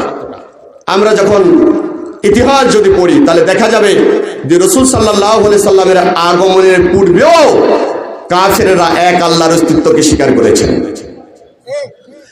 বিশ্বনবী মুহাম্মদ রাসূলুল্লাহ সাল্লাল্লাহু আলাইহি ওয়াসাল্লাম তখনও পৃথিবীর মাটিতে আগমন করেন নাই। সেই সময়ে ইয়ামেনের বাদশা আব্রাহা তিনি কাবা ঘর ভাঙার জন্য এসেছিলেন হস্তি বাহিনী নিয়ে। কাবা ঘরের দায়িত্ব ছিলেন, সভাপতির দায়িত্ব, মোতাওয়াল্লির দায়িত্ব ছিলেন রাসূল করিম সাল্লাল্লাহু আলাইহি সাল্লামের দাদা আব্দুল মুত্তালিবের উপর। ওই হস্তি বাহিনী, সন্ত্রাসী বাহিনীর আসলো, তারা এসে আব্দুল মুত্তালিবের উট ঘোড়া, ছাগল দুম্বাগুলো সব ধরে নিয়ে গেল। আব্দুল মুত্তালিব আল্লাহ রসুলের দাদা, তিনি হস্তি বাহিনীর প্রধান, যিনি ইয়ামেনের বাদশাহ, আব্রাহার কাছে গেলেন, গিয়ে বললেন আব্রাহা তোমার উদ্দেশ্য কি? আমি সেটা জানি, তুমি কাবা ঘর ভাঙার জন্য এসেছ। আমি কাবা ঘরের ব্যাপারে কোনো কথা বলতে চাই না। তোমার সন্ত্রাসী বাহিনীগুলো এসে আমার ছাগল, উট, ভেড়াগুলো ধরে নিয়ে আসছে, এগুলো আমি ফেরত চাই। আব্রাহা খুব অবাক হয়ে গেলেন। আব্দুল মুত্তালিব এই কাবা ঘরের মুতাওয়াল্লির দায়িত্বে আছেন, সভাপতির দায়িত্ব আছেন, তিনি তার উট, ঘোড়া, ভেড়াগুলো ফেরত চান, কিন্তু কাবা ঘর ভাঙতে আসছে, এইটা নিয়ে তার কোনো প্রতিক্রিয়া কেন নেই? তিনি অবাক হয়ে জিজ্ঞেস করলেন, আব্দুল মুত্তালিব মুরব্বী, আপনার উট ঘোড়া নেওয়ার জন্য আপনি আসলেন, কিন্তু আল্লাহর ঘর, যাকে আপনারা সবচেয়ে পবিত্র ঘর হিসাবে মনে করেন, সেই ঘরটা ভাঙার জন্য আমি হস্তি বাহিনী নিয়ে আসছি। এইটা রক্ষা করার জন্য আপনি কি কোনো বাহিনী তৈরি করেননি? এইটাকে হেফাজত করার জন্য আপনি কি আমার সঙ্গে লড়াই করবেন না? প্রতিরোধ করার জন্য কোনো চেষ্টা কি করবেন না? আব্দুল মুত্তালিব বললেন, রে মূর্খ, তুমি এসেছ কাবা ঘর ভাঙার জন্য, কাবা ঘরের মালিক হলেন আল্লাহ। জোরে বলেন আল্লাহ। কাবা ঘরের মালিক হলেন আল্লাহ, আমি হলাম উট, ভেড়া, ছাগলগুলোর মালিক। তোমার সন্ত্রাসী বাহিনী এই উট, ঘোড়া, ভেড়াগুলো আমার ধরে নিয়ে আসছে, এটার মালিক হলাম আমি, এগুলো তুমি আমাকে ফেরত দাও। এটা আমি ফেরত নেওয়ার জন্য আসছি। আমি আমার রবের প্রতি এমন বিশ্বাস স্থাপন করি, আস্থা রাখি, আল্লাহর অস্তিত্বকে স্বীকার করি, যে ঘরের মালিক হলেন আল্লাহ। আমার বিশ্বাস তোমার হস্তি বাহিনীকে খতম করে আল্লাহ তার ঘরকে অবশ্যই অবশ্যই রক্ষা করবেন। যারা বলেন আল্লাহু আকবার, করছেন না করেননি? এই কথা, এই ঘটনা দিয়ে প্রমাণিত হয় যে আব্দুল মুত্তালিব যখন এই কথা বলতেছিলেন তখন কিন্তু নবী পৃথিবীতে এখনো। তাহলে রসুল আসেননি, তার মানে আব্দুল মুত্তালিবকে কলমা পড়ার সুযোগ পেয়েছে তখনও পড়েননি। কিন্তু সেই সময়ের লোকেরাও এক আল্লাহর অস্তিত্বকে স্বীকার করতেন, ঠিক কিনা বলেন? তাহলে এক নম্বর সত্য শুধু আল্লাহ আছে এতটুকু বলে যদি ইমানদার হওয়া যেত, তাহলে আমাদের পাশের গ্রামের হিন্দু ভাইরাও ইমানদার হতো, ঠিক কিনা বলেন? কিন্তু এতটুকুই তো ইমান না। এতটুকু মেনে আল্লাহর অস্তিত্ব মানে শুধু স্বীকৃতি দিয়ে বসে থাকলেই যদি ইমানদার হওয়া যায়, তাহলে সেই দৃষ্টিতে আব্দুল মুত্তালিবও ইমানদার, ঠিক কিনা বলেন? আপনাদের আরেকটা প্রসিদ্ধ ঘটনা আছে, একটু বলি। ফিরআউন যখন নিজেকে ওই মিশরের রব হিসাবে ঘোষণা করলেন, তিনি বললেন যে আনা রব্বুকুমুল আলা, আমি হলাম সবচেয়ে বড় রব। জোরে একবার বলেন নাউজুবিল্লাহ। নিজেকে রব, নিজেকে আল্লাহ হিসাবে দাবি করলেন। তো মিশরে একসময় পানি হচ্ছিল না। তাফসিরে মারুফ কোরআনে মুফতি শফি রহমতুল্লাহ আলাইহি ঘটনাটা বর্ণনা করছেন। মিশরে বৃষ্টি হচ্ছে না, মিশরের লোকজন জানে যে ফেরাউন আমাদের রব। তাহলে কোনো কিছু না পাইলে কার কাছে যাবে মানুষ? আমরা যখন অসুস্থ হই কার কাছে যাই? ডাক্তারের কাছে না? অনেকের ধারণা ডাক্তারের কাছে গেলে রোগ সেরে যাবে, আসলে কি তাই? অনেকের ধারণা কবিরাজের কাছে গেলে আমার রোগ সেরে যাবে, আসলে কি তাই? তাই বলে যে চিকিৎসা নেওয়া যাবে না তা কিন্তু নয়, চিকিৎসা আল্লাহ রাসূলও নিয়েছেন, কিন্তু ভরসা করতে হবে কার কাছে? আল্লাহর কাছে। আর সুন্নতি তরিকা মোতাবেক ডাক্তারের কাছে যাব, কিন্তু মূল ভরসাটা আল্লাহ রাব্বুল আলামিনের কাছে। তো মিশরের মানুষেরা যখন পানি পাচ্ছে না, সবাই মিলে গেছেন ফেরাউনের দরবারে, যেহেতু সে রব, আনা রব্বুকুমুল আলা, সে নিজেকে বড় রব হিসাবে দাবি করেছেন। মিশরের লোকগুলো যায় বলছেন যে হে আমাদের রব, আমাদের জমি জমা সব খরাই ফসলগুলো শেষ হয়ে যাচ্ছে, জীবজন্তুগুলো জীবন প্রায় চলে যায়, পানি পাওয়া যাচ্ছে না, পানির অভাবে মানুষগুলো মরতে শুরু করেছে। আপনি আমাদেরকে পানির ব্যবস্থা করে দেন, যেহেতু আপনি আমাদের রব, পানির প্রার্থনা। তো ফেরাউন তো এখন যদি বলে আমি পারবো না, আসলে কি ওর পারার কথা? পানি দেওয়ার মালিক কে? আল্লাহ, ওর পারার কথা নয়। কিন্তু এখন যদি বলে আমি পারবো না, তাহলে তো তার রবগিরি আর থাকে না। এই জন্য সে ভিতরে কাঁপতেছে, কিন্তু বাহ্যিকভাবে বললো যে ঠিক আছে, আগামীকাল পানির ব্যবস্থা করে দেবো। অন্তত চিন্তা করলো যে বুদ্ধি একটা বের করা যাবে, আপাতত লোকজন দরবার ছেড়ে যায়। তো চলে যাবার পরে এখন যত সময় যায়, রাত যত গভীর হয়, তখন তার টেনশন বাড়তে থাকে যে সকালবেলা যদি পানি না পাইতাম তো জুতা পিটা করে মঞ্চ থেকে আমাকে সিংহাসন থেকে নামাবে, ঠিক কিনা বলেন? সিংহাসন থেকে নামাই দিবে, কি করা যায়? তো উনি জানেন যে আসলে আমি যদিও ফেরাউন, আমি তো জানেন, কিন্তু আমার বাড়িতে যে স্ত্রী, নাম কি ছিল ভাই? আসিয়া। ওনার স্ত্রী খুব পরেশগার। তো শেষে চিন্তা করলো এই বিপদ থেকে আসিয়া ছাড়া আমার আর কেউ রক্ষা করতে পারবে না। আসিয়াকে দেখতে পাই না। মুসা আলাইহিস সালামের প্রতি ঈমান এনেছেন, এই জন্য তাকে জুলুম এবং নির্যাতনের স্টিম রোলার চালান, প্রত্যেক দিন সম্পর্কের অবনতি। বারবার বলেন আসিয়া, তুমি আমার বাড়ির খাও, আমার বাড়ির পরো, আমার বিরুদ্ধে আচরণ তুমি কেন করো? মিশরের সব মানুষগুলো আমাকে রব হিসাবে মেনে নিল, আর তুমি আমার স্ত্রী হিসাবে মানবে না, এটা তো আমার প্রেস্টিজ হ্যাম্পার। আসিয়া বলল না, স্বামী হিসাবে তোমার যতটুকু শ্রদ্ধা করার দরকার, খেদমত করার দরকার, আমি সবকিছু করতে পারি, প্রয়োজন বোধে আপনার জন্য জীবনটাও দিতে পারি, কিন্তু তোমাকে আমি রব হিসাবে মানতে পারবো না, কারণ আল্লাহ ছাড়া আর কাউকে আমি রব হিসাবে মানতে পারি না। জীবন যদি চলে যাবে জীবন, কিন্তু আল্লাহর সঙ্গে আমি কাউকে শিরক করতে পারবো না। এবার কঠিন বিপদে পড়ে গেছে ফেরাউন। যায় রাতের অন্ধকারে আসিয়ার দরজায় ঠোকা দিয়ে বলছেন, বিবি আমার, কলিজার টুকরা আমার, বিপদে যখন পড়ে যায় মানুষ তখন শত্রুকেও আপন ভাবে। কার কাছে গেলে বিপদ থেকে রক্ষা পাওয়া যায়? স্ত্রী বলছে, ভাব তো খুব ভালো লাগছে না, এতদিন ধরে তো এমন কথা বলে না, কি হয়েছে স্বামী বলেন? বললেন, আসিয়া বড় বিপদে পড়ে গেছি রে। কি হয়েছে আপনার বলেন? তুমি তো দেখতে পাচ্ছ মিশরে কোনো পানি নাই, আমি তো নিজেকে রব হিসাবে দাবি করেছি, কিন্তু আসলে তো আমি আসল রব নয়। মিশরের মানুষেরা জানে না, কিন্তু তুমি তো ভালো করে জানো আমি ফোকাস মার্কা 2 নম্বরই রব, ঠিক কিনা বলেন? ঘরের মালিক, ঘরের খবর ভালো জানো তুমি, আসিয়া আমি তো আসলে রব নয়, পানি দেবার কোনো ক্ষমতা নেই। সকল মানুষগুলো আমার দরবারে এসেছিল, পানির কথা বলে গেছে, আমি আগামীকাল পানি দিতে চেয়েছি। যদি সকালবেলা পানির কোনো ব্যবস্থা করতে না পারি, মিশরের জনতা এক হয়ে জুতা দিয়ে পিটাই আমার সিংহাসনটা নামায় দিবে, আমার রবগিরি মানবে না।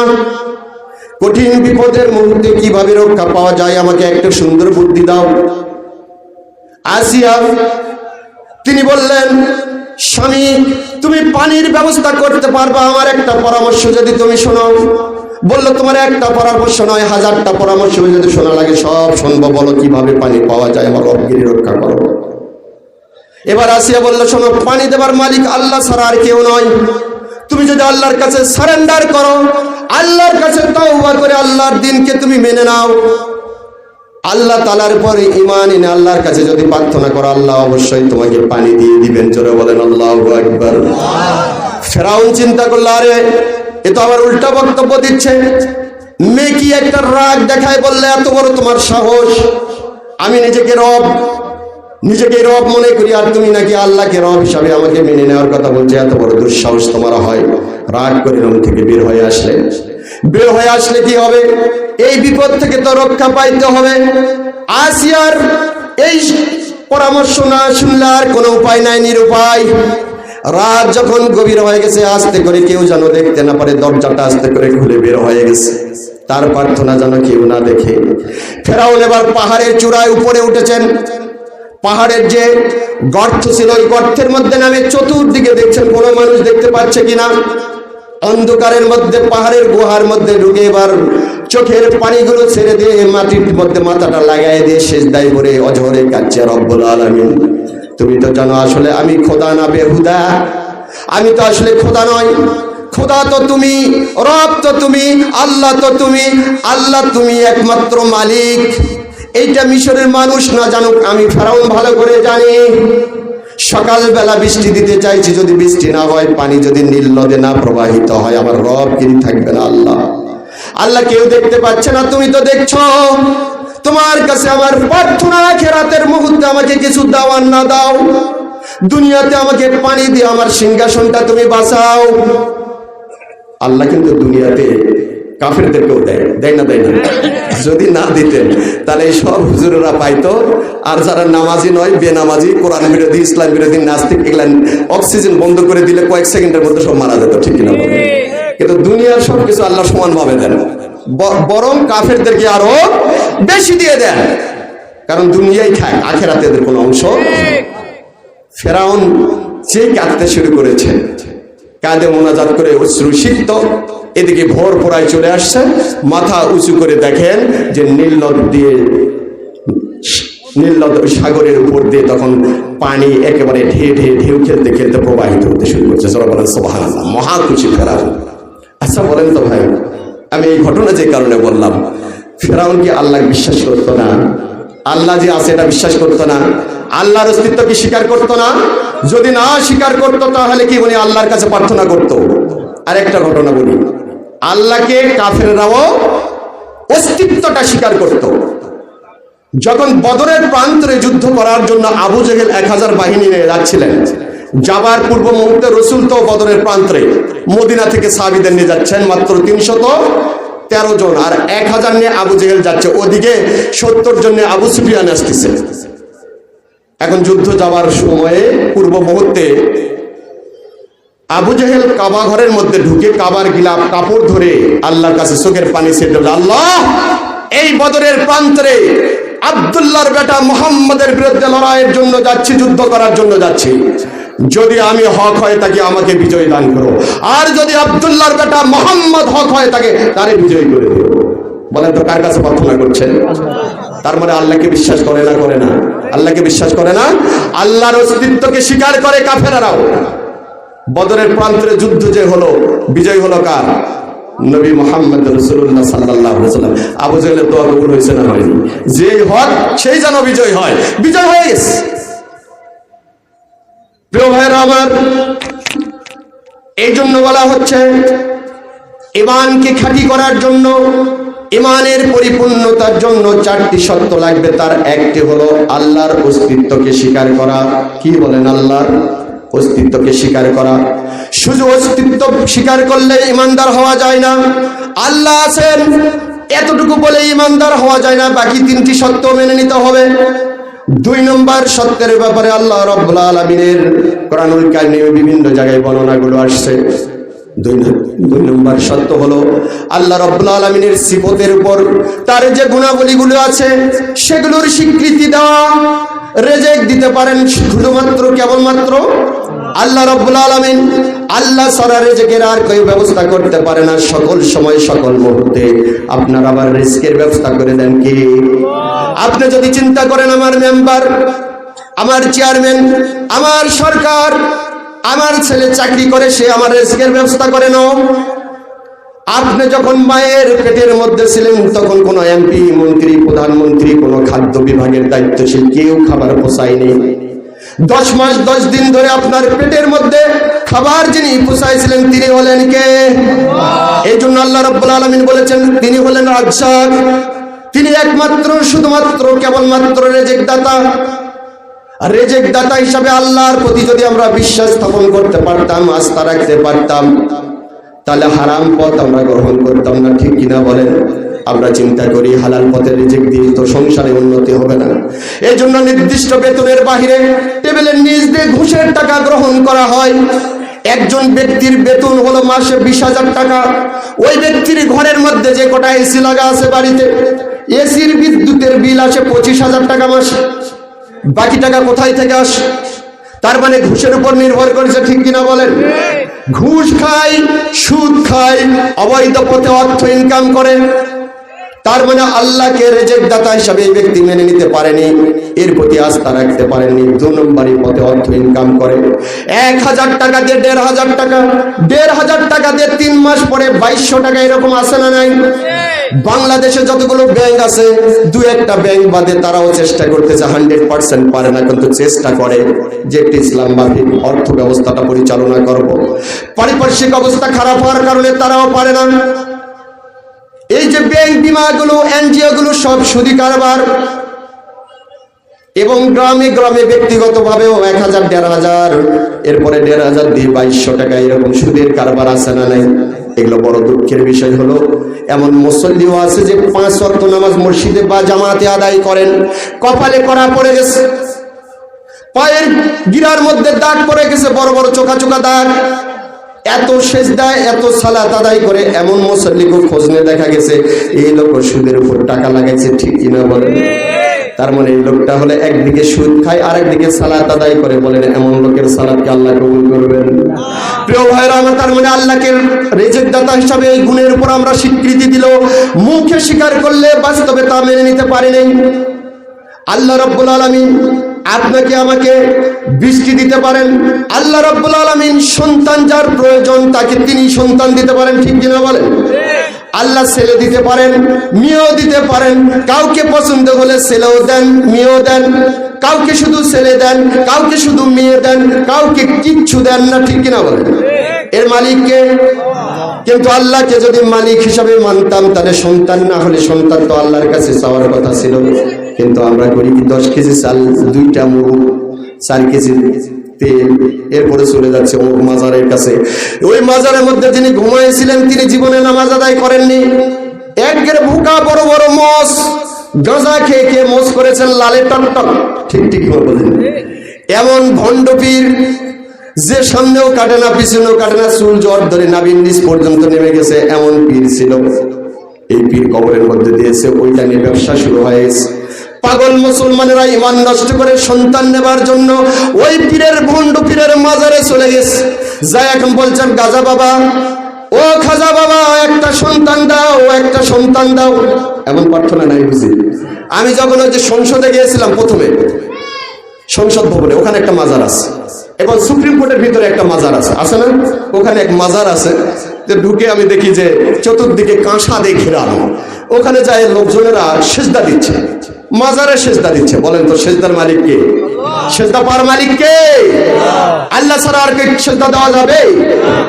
এখন মুসলমানেরা সেজদা দিয়ে ওখানে বলছে, বাবা আমার চাকরির উন্নতি দাও, একটা সন্তান দাও বাবা, বয়স 45, একটাও সন্তান হয়নি, একটা সন্তান দাও বাবা বলে কাঁদে যার যান। বলেন তো এটা প্রকাশ্যে শিরক কিনা? এর ঈমান আছে? যে আল্লাহরে বাদ দিয়ে মাজারে যায় সন্তান চায়, এমন লোকের কি ঈমান আছে? তার মানে আল্লাহ যে সন্তান দাতা, এই গুণটাই আমরা স্বীকার করিনি, তাই গেছে গাজা বাবার কাছে। গাজা বাবা, মোরা বাবা, জেতা বাবা, ভণ্ড বাবা, এগুলোর দরবারে চলে গেছে। তাই বলে মনে করেন না হুজুর মনে হয় সব বাবাদের বিরোধিতা করছে, না, হক্কানি আল্লাহর ওলিরা আছে না নাই? আগেও ছিল, বর্তমানেও আছে, কিয়ামত পর্যন্ত হক্কানি আল্লাহর ওলিরা থাকবে। তাদেরকে আমরা শ্রদ্ধা করব, ভালোবাসবো, সম্মান দিব, তাদের পরামর্শ আমরা মেনে চলবো, এটা কোরআনের নির্দেশ, ঠিক কিনা বলেন? কোরআনে বলে দেওয়া হয়েছে স্পষ্ট, ওয়া উলিল আমরি মিনকুম, তোমাদের মধ্যে যারা জ্ঞানী, যারা আল্লাহর সান্নিধ্য লাভ করেছে তাদের সঙ্গ তোমরা দাও, এটা নিষেধ নয়। কিন্তু ভণ্ডগুলোর কাছে যখন যা ঈমান নষ্ট করা হয়, তখন তাদের বিরুদ্ধে আমাদেরকে কথা বলতে হয়। প্রিয় ভাইরা, ইব্রাহিম আলাইহিস সালাতু ওয়াস সালাম আপনার আমার জাতির পিতা, সন্দেহ আছে না অন্য কেউ? যাদের মূর্তি মোড়ে মোড়ে বানানো হয়েছিল 21শে ফেব্রুয়ারি, 16ই ডিসেম্বর, 26শে মার্চে, যাদের মূর্তি রাস্তার মোড়ে মোড়ে স্থাপন করে ফুলের মালা দিয়ে নমো নমো করা হয়েছিল, তিনি কি কারো পিতা হতে পারেন? যারা বলেন পারেন? স্বাধীনতার স্থপতি হিসাবে আমরা তাকে শ্রদ্ধা করব, এতে আমরা কার্পণ্য করব না, কিন্তু এর অর্থ এই নয় যে তার মূর্তি তৈরি করে তাকে নমো নমো করতে হবে, ঠিক কিনা বলেন? এই নমো নমো করা মানে ঈমানের ঘাটতি, মুশরিক হয়ে যাওয়ার একটা পথ তৈরি করেছে। 5 আগস্টের পরে দেখা গেল মূর্তি তো দূরের কথা, একটা পোস্টার পর্যন্ত খুঁজে পাওয়া যায় না, ঠিক কিনা বলেন? প্রিয় ভাইরা, জোর করে কাউকে পিতা বানানো, জাতির পিতা বানানো যায় না। জাতির পিতা সিলেক্ট হয় আল্লাহ রাব্বুল আলামিনের পক্ষ থেকে, ঠিক কিনা বলেন? আবুল বাশার আদম আলাইহিস সালাতু ওয়াস সালাম আদি পিতা, সমস্ত মানব জাতির পিতা আল্লাহ তাআলা পাঠিয়ে দিয়েছেন। মুসলিম উম্মার পিতা হিসাবে ইব্রাহিম খলিলুল্লাহকে আল্লাহ তাআলা পাঠিয়ে দিয়েছেন। আল্লাহর সিলেক্ট, আল্লাহর মনোনয়ন দেওয়া। এর উপরে যদি হাত বাড়াতে যাই তখনই আমাদের সমাজের সমস্যা সৃষ্টি হয়ে যাবে। ইব্রাহিম খলিলুল্লাহ বয়স ওনার 76 অথবা 86 বছর বয়স হয়ে গেছে, এখনো কোনো সন্তান হয়নি, কোনো সন্তান তার নাই। জাতির পিতা ইব্রাহিম আলাইহিস সালাতু ওয়াস সালাম রাতের বেলা উজু করে যাই নামাজে দাঁড়ায় গেলেন। সন্তান একটা প্রয়োজন, চোখের পানিগুলো ছেড়ে দিয়ে সালাত আদায় করে আল্লাহকে হাজির নাজির জেনে তিনি দোয়া করলেন, রব্বি হাবলি মিনাস সলিহিন, ইয়া রাব্বুল আলামিন। বয়স আমার 76 অথবা 86 বছর বয়স, চুলগুলো পাকতে শুরু করেছে, সাদা হতে শুরু করেছে, দাড়িগুলো পেকে পেকে যাচ্ছে, আমার শরীরের চামড়াগুলো, রগগুলো ঢিলা হয়ে যাচ্ছে। আমি যখন চলে যাব, দুনিয়া থেকে যাবার মুহূর্ত আমি মনে করছি অল্প দিনের মধ্যে, কোন একদিন অল্প সময়ের মধ্যে হয়তো দুনিয়া ছেড়ে আমাকে চলে যেতে হবে। রব্বুল আলামিন, তোমার দিনের জন্য আমি অগ্নিকুণ্ডতে নিক্ষিপ্ত হয়েছিলাম, দেশ থেকে বিতাড়িত করা হয়েছিল আমাকে। কত কষ্ট করে তোমার তাওহীদকে প্রতিষ্ঠা করার জন্য আমি কাজ করে গেছি ময়দানে। আল্লাহ, আমি যদি দুনিয়া থেকে বিদায় হয়ে যাই, তোমার ওই দিনের ঝান্ডাকে ধরে রাখার জন্য, তোমার ইসলামের পতাকাকে বুলন্দ করার জন্য আর তো কেউ থাকলো না। আল্লাহ, তুমি যদি আমার একটা সন্তান দান করো, এইটা দিয়ে দুনিয়ার কোনো কাজের আমার প্রয়োজন নেই। তুমি যদি আমার একটা সন্তান দান করো, আমার পরবর্তী তোমার দিন, তোমার জমিনে কায়েমের জন্য যিনি দায়িত্ব পালন করবেন, এই উদ্দেশ্যে তোমার কাছে আমি একটা নেককার সালি সন্তান কামনা করি। যারা বলেন আল্লাহু আকবার। ইব্রাহিম আলাইহিস সালাতু ওয়াস সালাম মুসলিম উম্মাহ, মুসলিম জাতির পিতা, তিনি দোয়া করলেন, রব্বি হাবলি মিনাস সলিহিন, সালে নেককার একটা সন্তান তিনি আল্লাহর কাছে চাইলেন। এদিকে গোটা মুসলিম উম্মাহকে শিক্ষা দেওয়া হচ্ছে, যদি কারো সন্তানের প্রয়োজন হয় চাইতে হবে কার কাছে? আল্লাহর কাছে সন্তান চাইতে হবে। শুধু সন্তান নয়, জীবনে যা কিছু প্রয়োজন সমস্ত কিছু চাওয়ার জন্য কোনো মানুষের দরবারে আমরা ধন্যা দিব না, কোনো নেতার দরবারে ধন্যা দিব না, কোনো মতাদর্শের দিকে আমরা আগাবো না। আল্লাহ রাব্বুল আলামিন, যিনি গোটা বিশ্ব জগতের মালিক, যিনি অসীম ক্ষমতার অধিকারী, যার ক্ষমতার কোনো শেষ নেই, সেই রব্বুল আলামিনের কাছে যদি আমরা প্রার্থনা করতে পারি, সমস্ত কিছু দেবার গুণাবলী তার মধ্যে তিনি সেটিং করে নিয়েছেন। একজন গোলামকে আল্লাহ রব্বুল আলামিন কিয়ামতের ময়দানে দাঁড় করে দিয়ে বলবে, বান্দা তোমার কত কি চাওয়ার আছে সব তুমি চাইতে থাকো।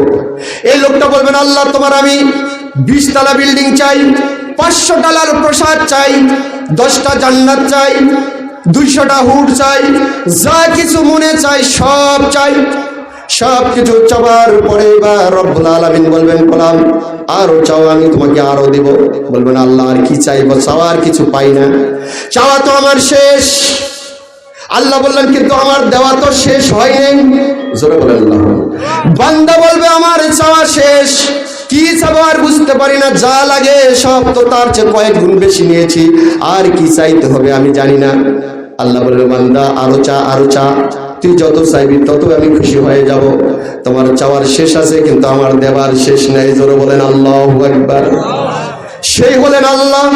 জীবনের সকল অভাব অনাটন অসুখ বিসুখ যা কিছু হোক না কেন, যদি আমি আল্লাহর কাছে প্রার্থনা করতে পারি, আল্লাহ রাব্বুল আলামিন নিমিষে সব কিছু পূরণ করে দিতে পারেন।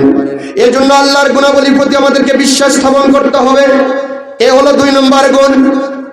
ঈমান আনার জন্য যে 4টি শর্ত, এটি হলো 2 নম্বর। 3 নম্বর এবার বলা হচ্ছে তার আইনগুলোকে আপনাকে আমাকে মেনে নিতে হবে। কি করতে হবে বলেন? আইনগুলোকে মেনে নিতে হবে। আল্লাহ রাব্বুল আলামিন কোরআনুল কারীমকে নাজিল করে দিয়ে বলছেন ওয়া নাযালনা আলাইকাল কিতাবা তিবয়ানাল লিকুল্লি শাইইন। আল্লাহ তাআলা বলছেন আমি একটা কোরআন নবী আপনার প্রতি একটা কিতাব অবতীর্ণ করলাম। এই কিতাব হলো পৃথিবীতে যত প্রকার সমস্যা রয়েছে সব সমস্যার সমাধান দিতে পারে আল কোরআন। কিতাবের মধ্যে সকল সমস্যার সমাধানগুলো আমি দিয়ে দিয়েছি। নবী এই কিতাব তুমি প্রতিষ্ঠিত করার জন্য চেষ্টা করো। আল্লাহ তাআলা যে আইনগুলো দিয়েছেন এই আইনগুলো আপনাকে আমাকে মেনে চলতে হবে। সূরা বাকারার 278 নম্বর আয়াতে কারিমায় আল্লাহ তাআলা একটা আইন দিলেন। কি নির্দেশ দিলেন তিনি আমাদেরকে? আল্লাহ তাআলা বললেন ইয়া আইয়ুহাল্লাযীনা আমানুত্তাকুল্লাহ ওয়াজারু মা বাকিয়া মিনার রিবা ইন কুনতুম মুমিনিন। আল্লাহ রাব্বুল আলামিন বলছেন বান্দা তুমি আমাকে ভয় করে চলো, সুদের যে সমস্ত লেনদেন আছে সেগুলো বন্ধ করে দাও। বলেন তো আল্লাহর এই কোরআনের আয়াত মেনে আমরা কি সুদগুলো বন্ধ করতে পেরেছি? তার মানে আল্লাহর কোরআনের এই বিধানটা আমরা মেনে নিতে পারিনি, আমল করতে পারিনি, যার কারণে সুদের সাথে সম্পর্ক। যেই ব্যক্তিরা সুদের সাথে সম্পর্ক রাখে, সুদের সঙ্গে ব্যবসা করে চলে, সুদী ব্যাংক থেকে লোন নাই, ঋণ করে ব্যবসা করে, এমন ব্যক্তিদের ব্যাপারে এই আয়াতের পরে সূরা বাকারার পরের আয়াতে আল্লাহ তাআলা বলেছেন ফাজানুম বিহারবিম মিনাল্লাহি ওয়া রাসূলি।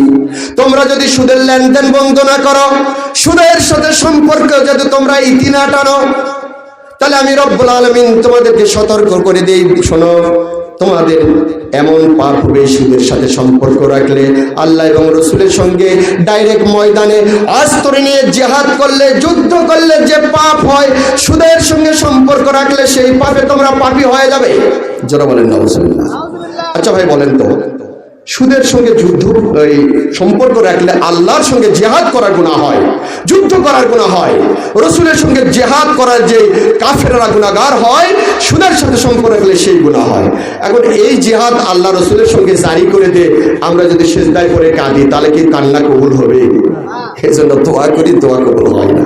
কারণ দোয়া কবুলের পূর্বে শর্ত হলে যে আলামিন ভাই আছেন আর বড় মসজিদের ইমাম শুনে দেখবেন, দোয়া কবুলের পূর্ব শর্ত হলো হালাল রুজি খাবার। ঠিক কিনা বলেন?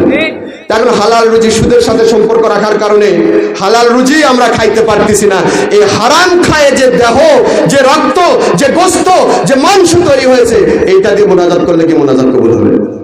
বলেন হবে? এখন সুদ কার বাড়িতে নাই বলেন? তাহলে এই ব্যবস্থা বন্ধ করার জন্য আগে রাষ্ট্র এটা ইসলামী হতে হবে। ঠিক কিনা? রাষ্ট্র যদি ইসলামী হয়, সমস্ত ব্যাংকগুলো ব্যাংকের জায়গায় থাকবে, সুদী ব্যবস্থা বন্ধ করে যাকাত ভিত্তিক অর্থ ব্যবস্থা চালু করা হবে। তখন আপনি আমি আল্লাহর ওলি হওয়াটা সহজ হবে, হালাল রুজি রোজগার করে খাইতে পারবেন, তখন আপনি দোয়া করবেন, আল্লাহর দরবারে দোয়া কবুল হয়ে যাবে। 1 নম্বর আইন, আল্লাহর আইনগুলো মেনে চলতে হবে। 2 নম্বর আল্লাহ রাব্বুল আলামিন কোরআনুল কারীমের সূরা বনী ইসরাঈলের 32 নম্বর আয়াতে কারিমায় বলছেন ওয়ালা তাকরাবুজ জিনা ইন্নাহু কানা ফাহিশাতাও ওয়া সা সাবিলা। জিনা করা তো দূরে থাক, জিনার নিকটবর্তীও হওয়া যাবে না। কথা বুঝতেছেন কিনা? বুঝতেছেন তো? জিনার নিকটবর্তী মানুষ কখন হয়?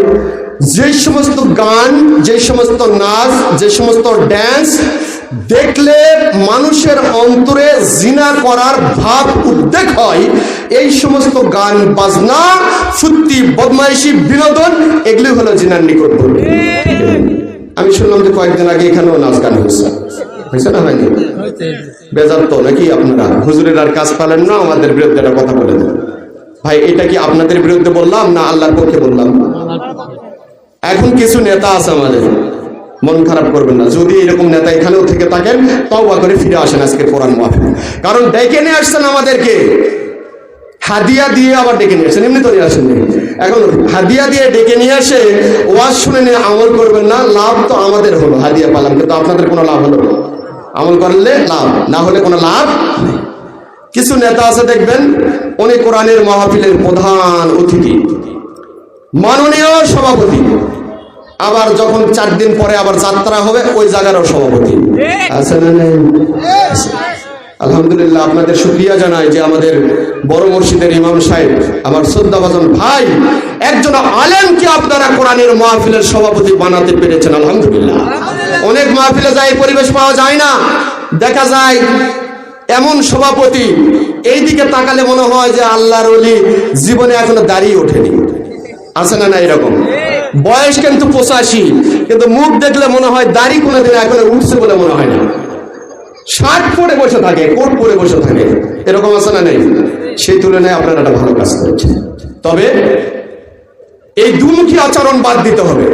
একই নেতা কোরআনের মাহফিলের সভাপতি, আবার যাত্রার প্যান্ডেলেরও সভাপতি, কোরআনের মাহফিলেরও প্রধান অতিথি, যাত্রার মাহফিলেরও প্রধান অতিথি।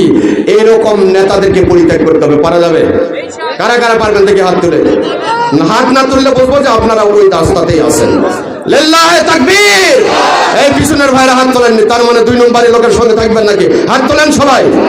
আল কোরআনের আলো, আল হাদিসের আলো, সংসদে জালো। হাত নামান।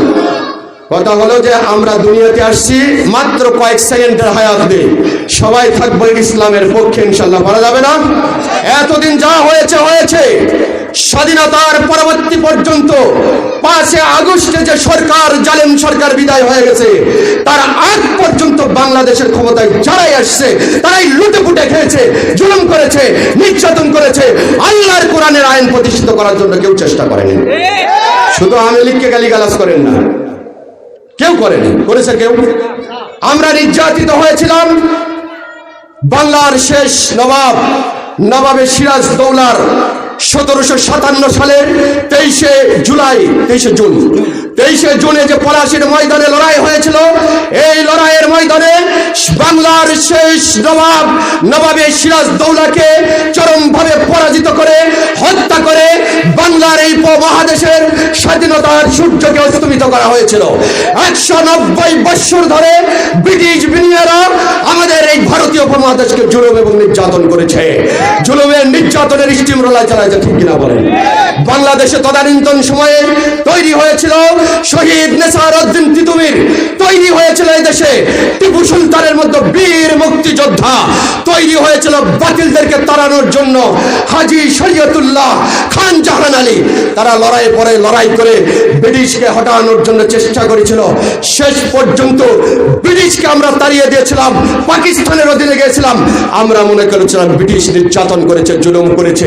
এবার মনে হয় পাকিস্তান আমাদের স্বজাতির ভাইয়েরা, ওরাও মুসলমান, আমরাও মুসলমান, এখানে কিছু শান্তি পাওয়া যাবে, আল্লাহর কোরআনের দিন মনে হয় কায়েম হবে।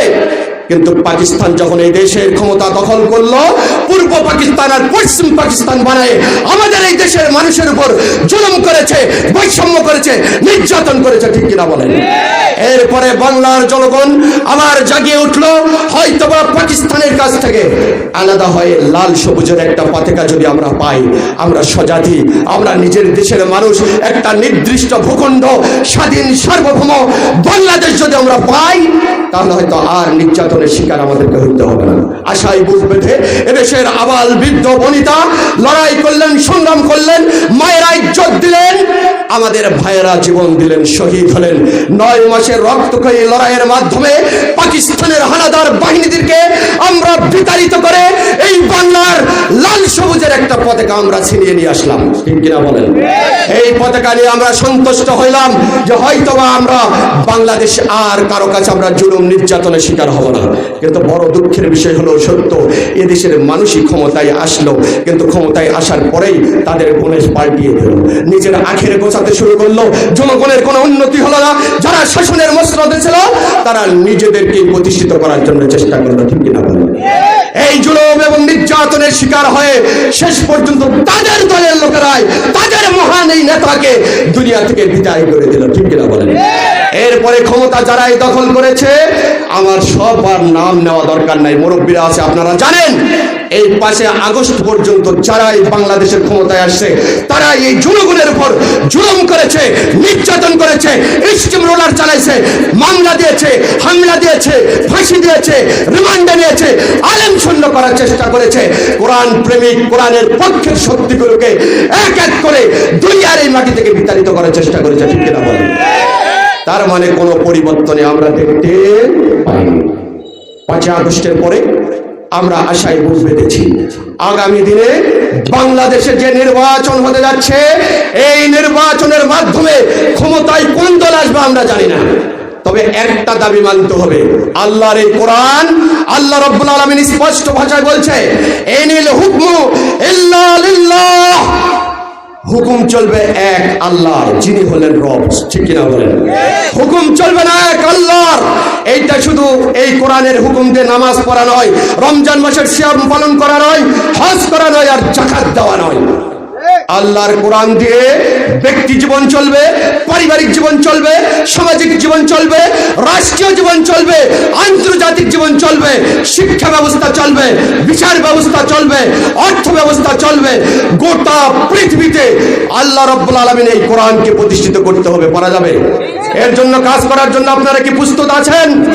প্রিয় ভাইরা, যেই দিন আমাদের এই কোরআনটাকে শাসনের মসনদে সংসদে কায়েম করতে পারবো, যেই দল কোরআনের এই সংবিধানকে কায়েম করতে চাই তাদের পক্ষ থেকে যদি আমরা কাজ করতে পারি, আমি বিশ্বাস করি কোরআন প্রতিষ্ঠিত হলে সেই দিন এদেশের মানুষের অভাবীদের চোখের অশ্রু আর ঝরবে না, আর কোনো নারী ধর্ষিতা হবে না, আর কোন যুবক মিথ্যা মালায় রিমান্ডে যে তাদের জীবনকে ক্ষতবিক্ষত করতে হবে না, আর কোন আলেমদের রক্ত এই বাংলাদেশের মাটিতে ঝরবে না। সেরকম একটা পরিবেশ দরকার আছে না? সেজন্য আমাদের কাজ করতে হবে। তাহলে 3 নম্বর সত্যটা কি বলছি? আল্লাহর আইনগুলো মেনে চলা। একটা বললাম সুদের কথা, আর একটা বললাম জিনার কথা। এই যে জিনা, আল্লাহ তাআলা বলেছেন লা তাকরাবুজ জিনা ইন্নাহু কানা ফাহিশাতাও ওয়া সা সাবিলা। জিনা করা তো দূরে থেকে জিনার নিকটবর্তী হওয়া যাবে না। বলেন তো, এই জিনার নিকটবর্তী গান বাজনা বাংলাদেশে আছে না নেই?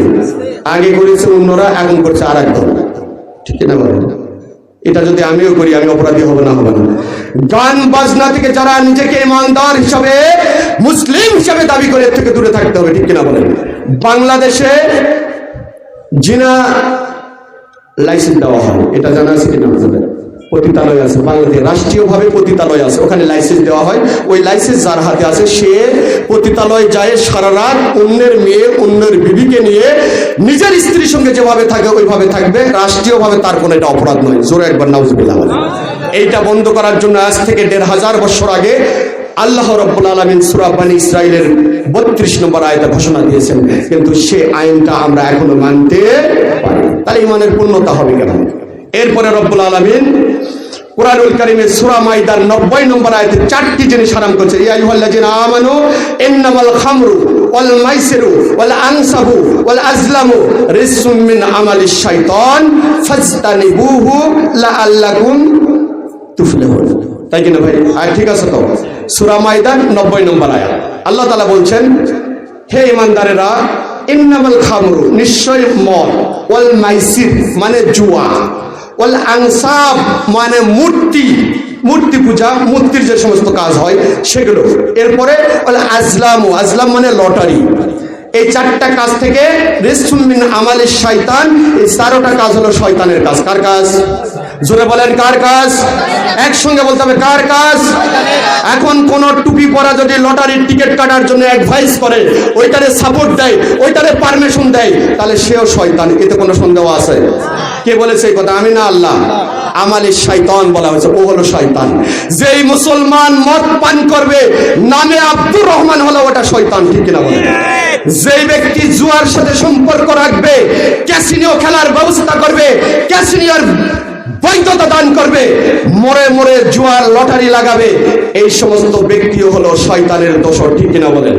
এদেরকে দূরে রাখতে হবে প্রিয় ভাইরা। যদি আমরা রাখতে পারি, আল্লাহ বলছে আল্লাকুম তুফলিহুন, তাহলে তোমরা সফলকাম হবে। এখন আমরা 4টা রাষ্ট্রের মধ্যে কায়েম রাখছি, আরাষ্ট্রীয় ব্যবস্থায় লাইসেন্স দিচ্ছি, মাইকিং হচ্ছে, লটারি যদি লাইগা যায় 10 টাকার বিনিময়ে ডিসকভার গাড়ি আছে না নাই? এই কথা শুনে যুবকের মাথা খারাপ। ভাই, দুঃখের বিষয় হলো সত্য। আমি বাড়িতে যাই দেখি কয়েক বছর আগে আমার পড়ার টেবিলের উপরে একটা লটারির টিকিট। লিল্লাহে তাকবীর, লিল্লাহে তাকবীর। মুফতি আবু বকর সিদ্দিক ভাইয়ের আগমন, শুভেচ্ছার স্বাগতম। প্রধান বক্তার আগমন, লিল্লাহে তাকবীর। আলহামদুলিল্লাহ, ভাই আসছেন, আমি শেষ করব। যে কথা বলছিলাম, আমার বাড়িতে টেবিলের উপর যাই দেখি যে একটা লটারি টিকিট। মাকে ডাক দিয়ে বললাম, মা, লটারি টিকিট আমার নামে আমার টেবিলের উপরে কে কাটে রাখলো? বলছে, বাবা, তোমার ওই যে পাগলা চাষা, আমার একটা পাগলা চাষা আছে, একটু কম বোঝে, তো ওই টিকিট কাটছে, এই গাড়ি নাকি পাওয়া যাবে, এটা কাটলে তাই তোমার টেবিল। তা আমার টেবিলের উপরে এই টিকিট কেন? আমার নাম আমার কেন? বলছে যে তোমার চাষার চিন্তা হলো যে হুজুরের নামে টিকিট কাটলে গাড়ি কনফার্ম পাওয়া যাবে, বরকতের জন্য। হুজুর বলেন না, তাহলে অবৈধ লটারি আছে না নাই আমাদের দেশে? এভাবে করে অসংখ্য খারাপ কাজগুলো, হারাম কাজগুলো রাষ্ট্রীয়ভাবে প্রতিষ্ঠিত করা হয়েছে। এগুলোকে মূলোৎপাটন করা দরকার আছে না নাই? আর অনেক কথা, এতগুলো আমি বলতে পারলাম না, ভাই আসছে। তাহলে ইমানের শর্ত হলো কয়টা? 4টি। 1 নম্বর হলো আল্লাহর অস্তিত্বকে স্বীকার করা, 2 নম্বর আল্লাহর গুণাবলীকে মেনে নেওয়া, 3 নম্বর আল্লাহর আইনগুলো মেনে চলা, 4 নম্বর হলো তার ক্ষমতায় বিশ্বাস করা। তার ক্ষমতা কত বড়? আমরা মনে করি ক্ষমতায় বসছি, এই বসছি, হাফ সেঞ্চুরি, ডাবল সেঞ্চুরি। কোন মুরব্বী বলতেছে, বাবা, তোমরা এলা লড়াই জিহাদ করো না, জেল খাটি শেষ, এর বংশবালা যতদিন থাকবে ততদিন তোমরা কেউ পারবে না। বলছে না? বলে দিন, বলেন তো, ক্ষমতা থেকে নামাই দিয়েছেন কে? ঘাট ধরে কে নামাই দিয়েছেন? ক্ষমতা আছে না নাই আল্লাহর? ওই আল্লাহর বয়স বাড়ছে না? যা ছিল তাই আছে। আল্লাহর বয়স গণনা করা যায় না, যেমন ছিল তেমনি থাকবেন, ঠিক কিনা বলেন? তিনি আউয়াল, তিনি আখির, তিনি শুরুতেও আছেন, শেষও থাকবেন।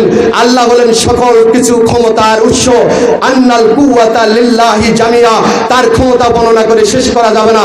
এই সপ্তম আসমান, সপ্তম জমিন, সৌরজগৎ, বিশ্বজগৎ, গোটা বিশ্ব ব্রহ্মাণ্ডকে যিনি পরিচালনা করেন সুচারুরূপে, তিনি বলেন কে? আল্লাহ। আল্লাহ তাআলা এই পৃথিবীটাকে আমাদের তৈরি করে দিয়েছেন। এর 13 লক্ষ গুণ বড় হলো কি? সূর্য।